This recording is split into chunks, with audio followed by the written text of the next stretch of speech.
This is a Mark II Honda CRX, a car that proved that you didn't need turbochargers or big engines to have fun.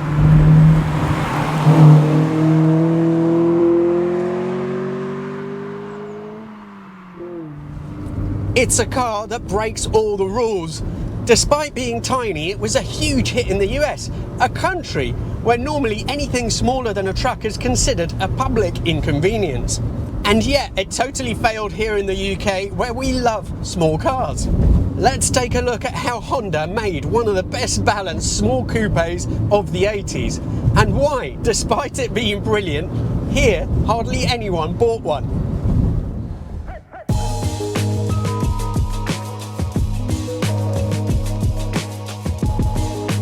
In 1980s Europe, we were all going mad for the GTI recipe. Take a standard hot hatch, lower it, put a deeper front bumper, rear spoiler, alloy wheels, fat tyres, a hotter engine, and it would sell like hotcakes.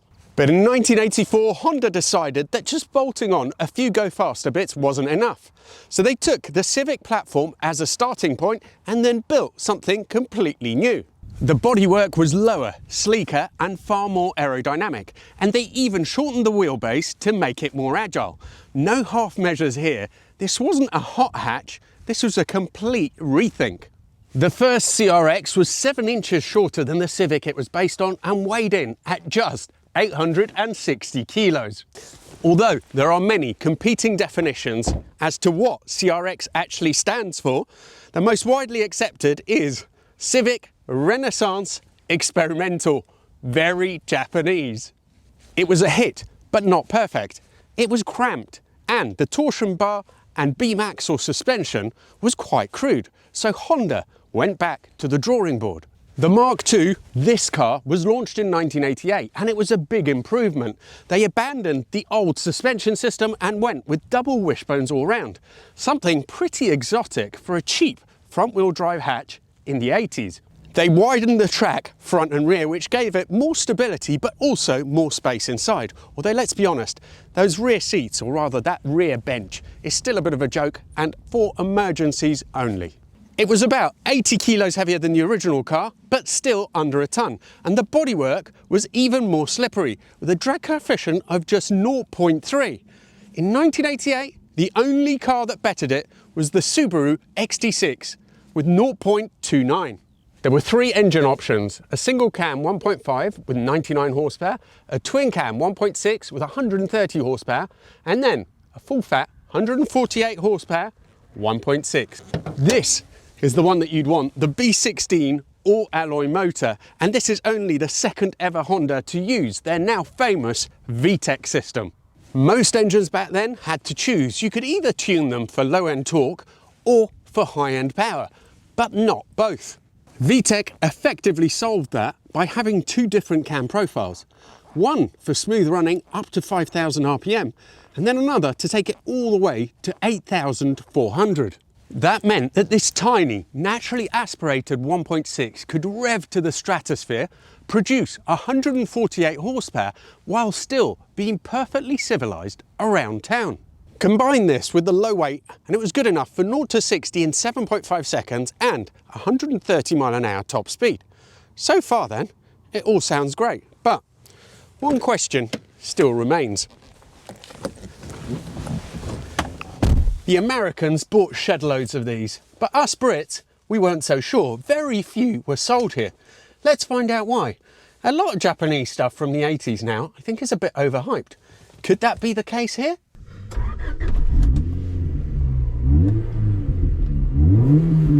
Oh, that little engine sounds purposeful. Now, Mark, more than any other owner, I think, when I've done a test drive, has really encouraged me to abuse this car. He's just come over to the door and told me, yeah, you know, like if you want to do a fast start or whatever, you know, do it. I think this is the kind of car that you know, that encourages you to do that. Anyway, in here, seats are pretty comfortable. Gear change isn't exactly the right place, as is the wheel. The ergonomics are light years ahead of most of the European stuff from this time. The clutch has a really high biting point.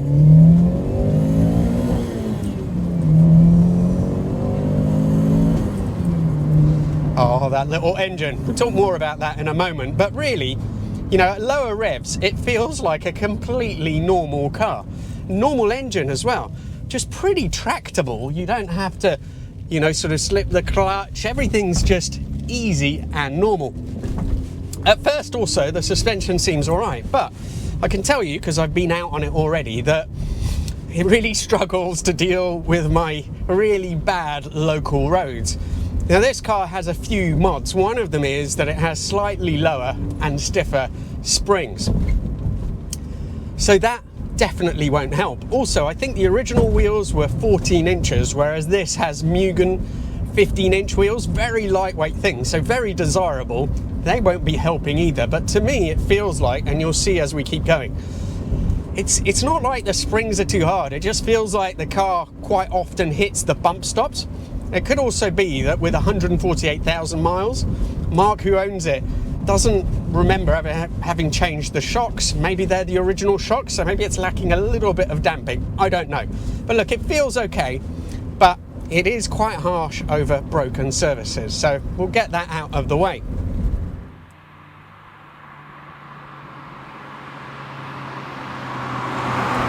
It's incredible just how small this thing is. I don't know if you saw when I was presenting earlier, but it really is tiny. It's unbelievable. You never get away with making something like this nowadays.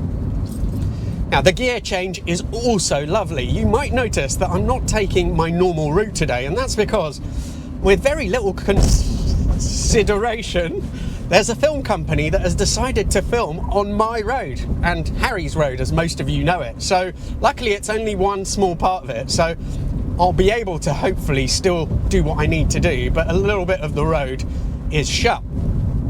Something else always confuses me, indicator. This is a Japanese car of this era. Indicator is on the right. And so it's a little bit tricky to remember, and often I switch on the indicators instead. Oh, it feels nice. I have to say, it doesn't feel madly quick. 150 horsepower, yes, it is light, but I think that what is so addictive about it, rather than the outright pace, is that it's just razor sharp. And then it's just the vigor and the happiness with which it just tears up through the rev range.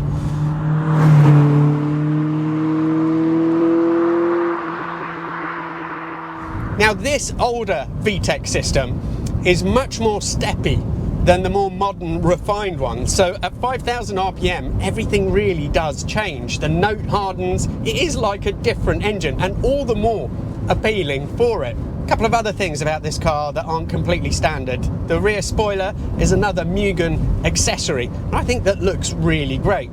The seats also, for 148,000 miles, I mean, this looks like it's in such good nick, but the seats have been replaced. Nevertheless, the rest of it looks pretty good. The dash has a little bit of shininess to it after all these years. The steering wheel as well, a little bit of patina, but it's not that bad. And it's quite nice in here. The seats are super comfortable. They really pin you in place. The door cards as well look lovely with the contrasting red stitching. It's not actual leather, it's leatherette, but still it's not bad. And being a Japanese car, everything is nice. The switchgear, these stalks, they're just made of really nice plastic. They're nice to operate. All the switchgear still works. It's just incredible how these things were built back in the day. Actually, this has a feature that was only on the JDM cars, which I find quite funny and endearing. They had a non-smoker kit, and for that, instead of an ashtray, they have what they call the personal box.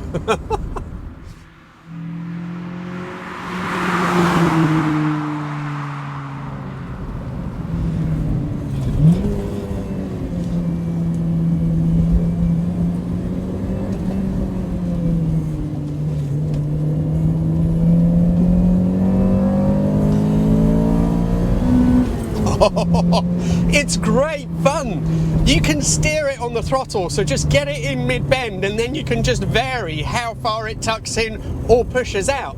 I think that if you let go mid-corner really violently, they are capable of sort of snap oversteer, but today I'm not going to get close enough to the limit to get to that situation, hopefully. Remember, right-hand stalk to indicate. A lot of traffic today again because the road is partially closed. We'll see on the way back if it's open or closed. Let's go again.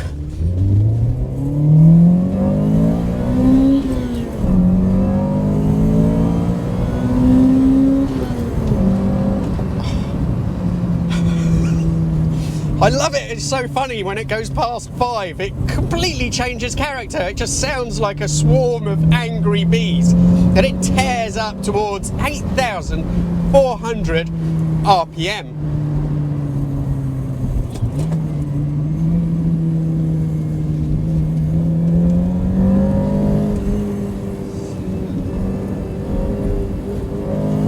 It's beautiful, it's beautiful. It's got such a short wheelbase, it corners pretty flatly, off-centre, there's very, very little weight, so it kind of feels like it wants to dart around. But just trust it and sort of start to live with it, and it's okay, it's not too unstable on the straight ahead, you just don't want to mess with the steering wheel too much.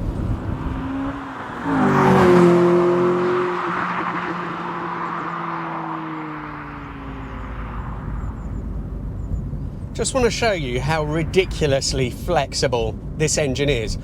This spins up to 8,400 RPM, right? But at just 1,200 revs, if I put my foot to the floor, it picks up completely cleanly and then just sort of goes on, no problems whatsoever. Now it does look like the road ahead might be open, so I'll show you, well, we'll see if we can see what is actually going on. It was closed earlier on. Sure what they're filming.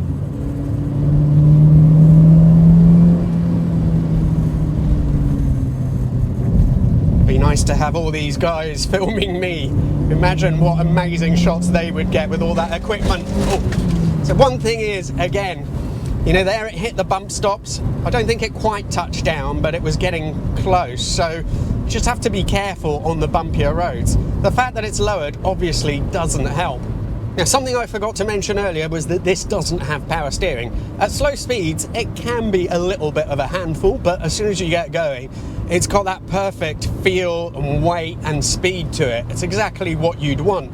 The gear change also is another great Honda item. It's not up there with their best, it's not quite S2000, but it is light, crisp, precise, and it engages really positively. Now, sadly, after this, there was only one other CRX and doesn't have the best reputation. The reason for that is that the third generation was actually quite a heavy car. Well, compared to this at least. It was kind of known for a party trick, which is it had an automatic as an option, Targa roof, that would sort of pick itself up and put itself in the boot. But really, it was less aerodynamic, it was heavier, so it never drove as well as one of these. Ah, there's more film crew here. And we can see, yeah, there's an Alpha, I think with an American number plate that they're filming. Like, very odd, that's a 105 series.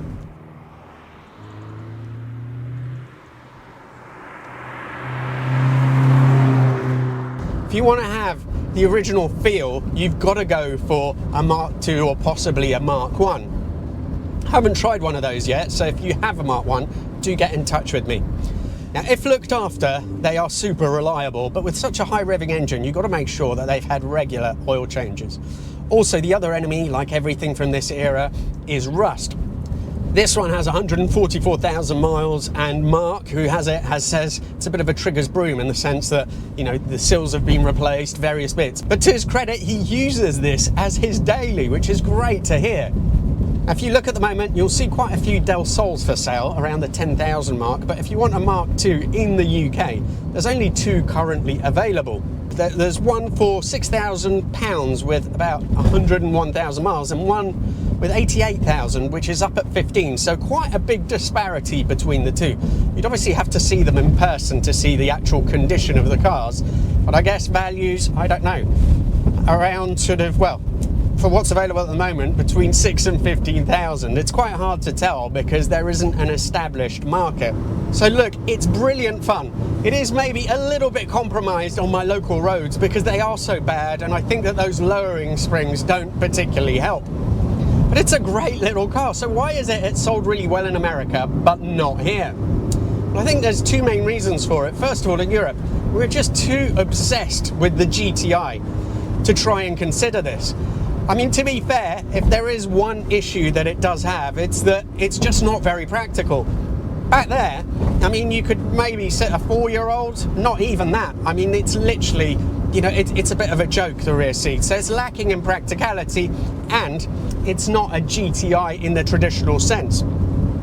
Second, and maybe even more important, is that in Europe, we were still snobs. In America, by this stage, they had accepted Japanese cars. They weren't so hung up on their traditional cars. In Europe, we were still saying that Japanese stuff were just copies of our own cars, which weren't as good, which of course was complete and utter rubbish. So as a result, we were less willing, I think, to accept it. And it's a shame, because it is a brilliant, fun little thing. And actually, there is proof that it would work in Europe, because in Switzerland and Austria, apparently they were super popular. We just didn't buy them here. If you enjoyed this, do check out a video on another 80s Japanese sports car which didn't get the dues that it should have. Click here. Look forward to seeing you for the next video, and massive thanks to Mark for coming down today.